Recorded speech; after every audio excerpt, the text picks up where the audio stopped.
Now, I've just recently watched all A Nightmare on Elm Street movies, and I had to do a ranking on this awesome franchise. This has definitely taken the crown as my favourite horror movie franchise. They're just such good movies. And even when they're not good movies, they're still so much fun. I think a lot of that comes from the fact that a lot of these movies take place in the dream world, which means that the developers can do whatever the hell they want. And if something doesn't make sense, it doesn't have to make sense because it's only a dream. And of course, Robert Englund's portrayal as Freddy Krueger is just so iconic, and he's one of the greatest, if not the greatest, villain in horror movie history.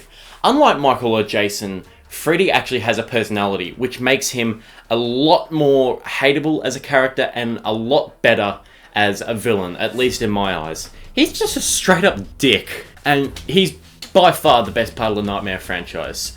But, enough said, let's get to the ranking.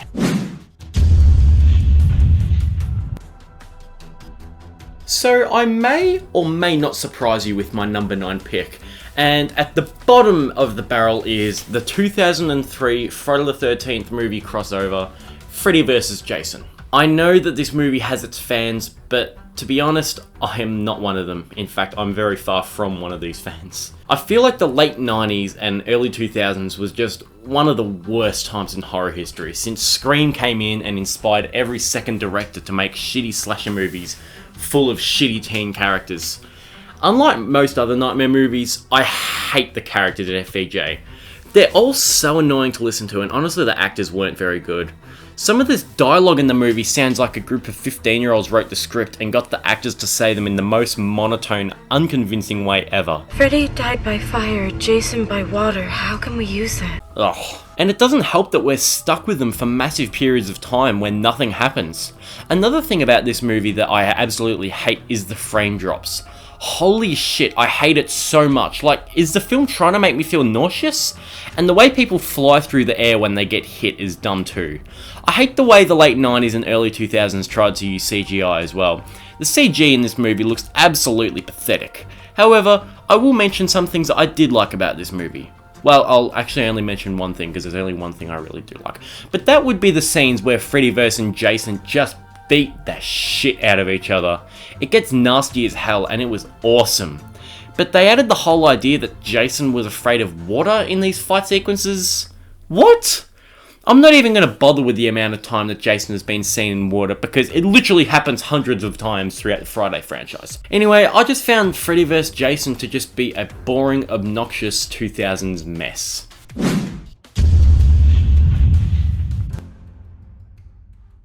Coming in at the number 8 spot is the 2010 remake of Nightmare on Elm Street produced by Platinum Dunes.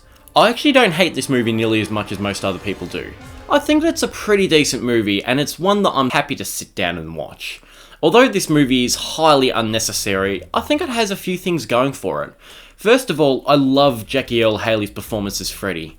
It is not easy to fill Robert Englund's shoes, and he did a very solid job at it. He was very dark, but still had a little bit of the sarcastic Freddy that we know and love injected into it. Now that you got me, what game do you want to play next? Fuck you. Ooh, sounds like fun.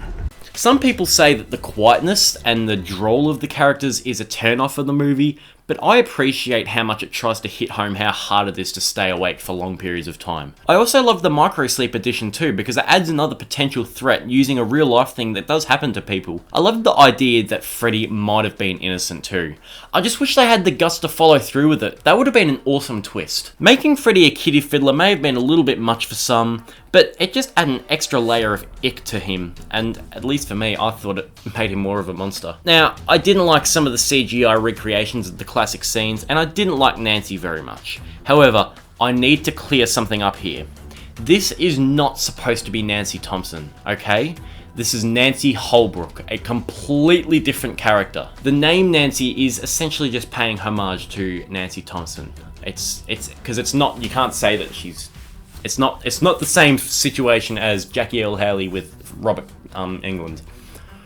It's just, this is a different character. But I personally didn't think she was very compelling in her own right.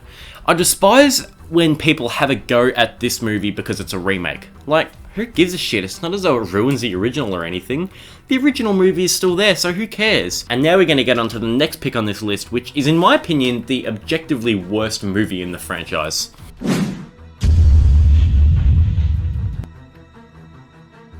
At number 7, we have Freddys Dead, The Final Nightmare. You knew that this was going to come in low on the list. This movie is a poorly made, poorly acted, poorly told piece of shit. And you know what? I actually love it. This is a perfect example of a so bad it's good movie.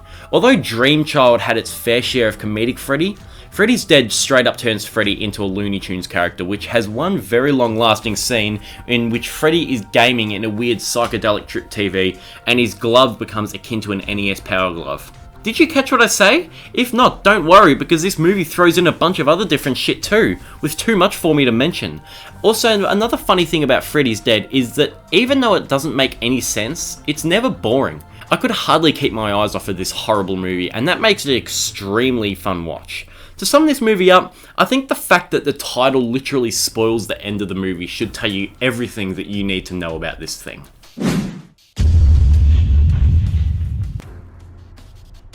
At number 6, we have A Nightmare on Elm Street 4, The Dream Master. This is, in my eyes, the most forgettable Nightmare movie. Aside from a couple of scenes, there really isn't much to remember about this one. I thought the characters were all wooden as hell, especially Alice Johnson, who was just terrible. I'm sorry, but she was just horrible in this movie. Thankfully, she steps up her game in Dream Child. I found the climax to make little sense. Well, now that I think about it, this whole movie makes very little sense. And so to cover up for its shitty story, this movie pulls out some visual tricks, which I'll admit are actually pretty decent. The entire workout sequence is awesome, and the arm effects actually made me shiver, along with Debbie being fully skinned into a bug. Holy shit. I liked Sunglasses Freddy too. Sunglasses Freddy is cool, but I hated Rick's character. This scene should just sum up everything about him. Hello, baby. Ugh. Also, people can't agree why Patricia Arquette didn't return as Christian, but I think it was just because she was pregnant at the time. So instead of Patricia Arquette, we had Wednesday Morning replace her, and her, along with Joey and Kincaid, were killed off near the start of the movie, committing one of cinema's biggest sins. Anyway, let's just move on. This movie kind of bores me.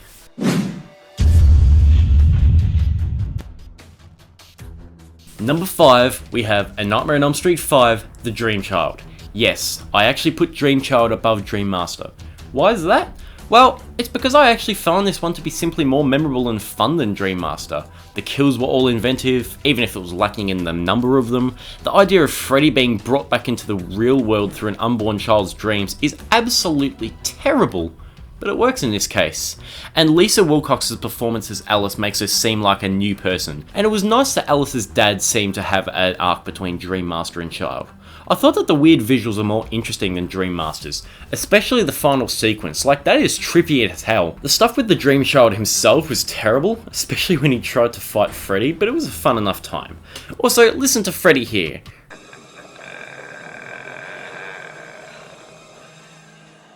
It's a boy! How can you not love that? I should point out that this movie is horribly made too. Actors are disappearing and reappearing from scenes all the time, and it's just ridiculous. There really wasn't much separating Dream Master and Dream Child for me, but you know, this is how I feel at this point in time, so let's move on to number 4.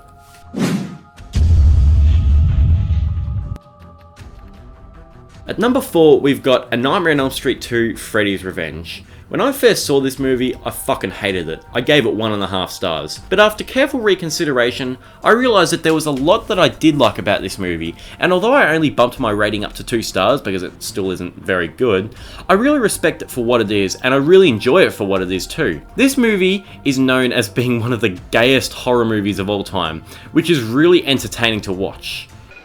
I don't know why you're wasting time with this guy's a basket case. Shut up, Grady. Yeah, shut up, Grady!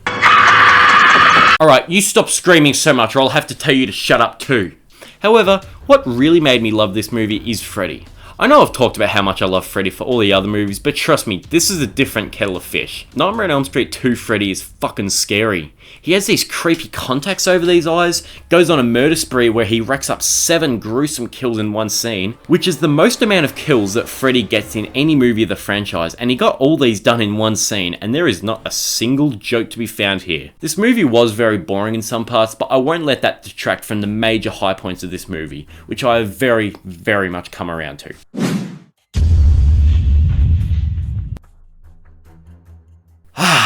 Wes Craven's New Nightmare, or as so called by many people, Scream Before Scream, or as called by me, Scream but actually good.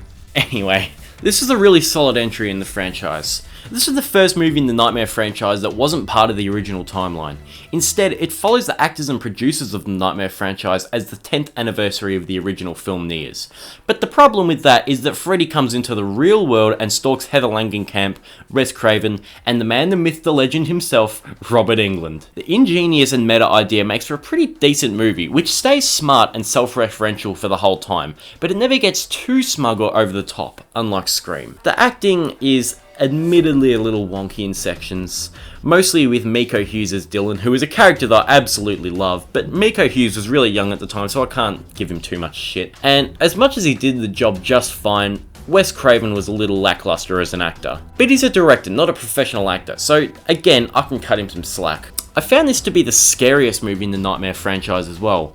Freddy went back to his scary ways, and some cool Nosferatu-esque shots really made him seem threatening. As much as I love this movie's Freddy, I wish that he was a little slimier or something. He doesn't quite have as much nastiness to him regarding looks at least. But it doesn't really matter, because it's not really Freddy anyway, it's a demon that's taking a similar form to Freddy, and by God is Julie's death a banger. It recreates Tina's death from the original, but we actually get to see what Freddy is doing this time. That's so cool.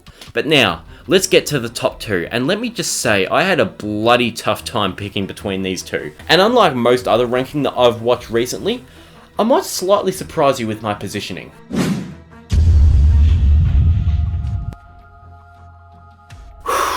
Yes, at number 2 is A Nightmare on Elm Street 3 Dream Warriors. Most rankings that I've seen have put this movie at number 1, and I completely understand why. I personally tossed and turned over this decision heaps, but this movie just couldn't quite outshine the original for me. I'll tell you what, this probably has my favourite cast of characters in the whole franchise. They're all so different and memorable. Kristen, Taryn, Joey, Will, Jennifer, and my personal favourite, Kincaid. They are absolutely fantastic, and I wouldn't usually say something like this, but watching these tormented, downtrodden, disabled kids fight back against a powerful entity of Freddy Krueger is so inspirational, and it's very sad when Freddy murders them in the ways that make fun of their biggest weaknesses. Freddy is such an asshole, but we also get the best Freddy Krueger line in this movie. Fuck the prime time, bitch! This movie has some guts too, because Nancy, our heroine and survivor of the original, is suddenly killed at the end of the movie in a pretty jaw-dropping scene. The only thing that I'm not a huge fan of is the side of the plot with Dr. Gordon, who Wait, what's his name? My name is Lawrence Gordon. I'm a doctor. Fuck yeah! Stupid Saw reference out of the way. He has a side plot where he goes around with Nancy's drunk dad Don, who is once again played by John Saxon. I do enjoy both of the characters, but that side plot doesn't really have much of a purpose until the very end, and it kind of plots along amidst all the other action. We also learn that the ghost nun that was following Gordon is Freddy Krueger's mother, who becomes part of a very minor religious subplot of movies 4-5, which I didn't bother to mention because it's honestly all really pointless. Still though, this movie has awesome characters, awesome kills, an awesome credit song, and is overall just an awesome movie.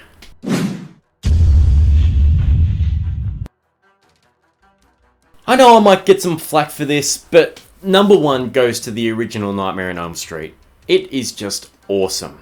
Aside from the last 10 minutes of this movie, this film is just about perfect. We got well-developed characters, a highly original and terrifying plot, a kick-ass score by Charles Bernstein, some brilliant and unique dream visuals, a good dose of gore, and one of the greatest villains of all time, Freddy Krueger. What's there not to love? To this day, almost all of the practical effects still hold up really well, and Nancy is one of the greatest final girls in history. She is played to absolute perfection by Heather Langenkamp, and she doesn't take no shit from anyone, not even Johnny Depp in his first film role ever. There are only 4 kills in this movie, but all of them are amazing. They're all memorable and really sets a tone for many other gruesome deaths in movies to come. The music in this movie is just incredible. I know I already mentioned it, but good lord, it is such a slap. The sheer adrenaline that runs through your body when Freddy appears and the music kicks in.